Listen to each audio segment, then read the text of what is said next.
Oo, si Griselda. Sagutin ko lang si Lolo eh. Doon lang ako, medyo maingay.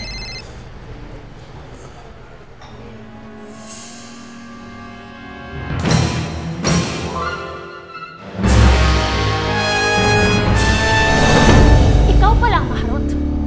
Ikakasal ng lalaki, nilalandi mo pa. And so, hindi ka naman mahal ni Eric eh.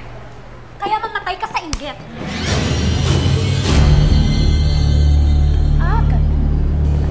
Pipigtasin ko muna isa-isa yung buhok mo bago mo maagaw sa akin ng Prince Charming ko.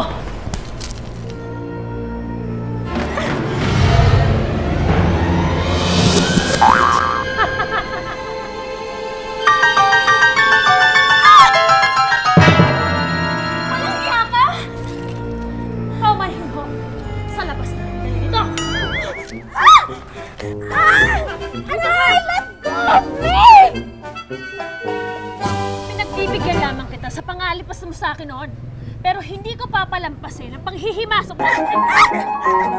Tulong!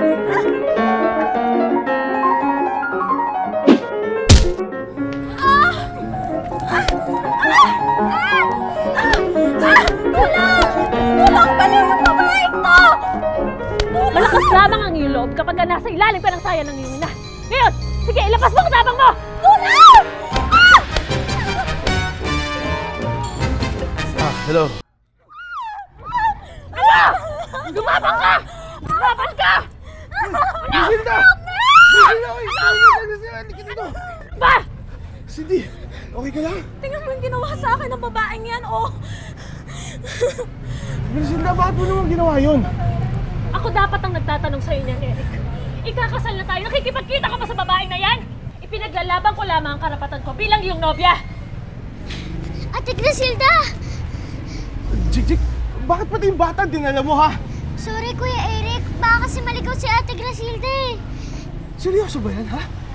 Ayaw niyo ba kayong dalawa? Sakit ng ulo kayo eh!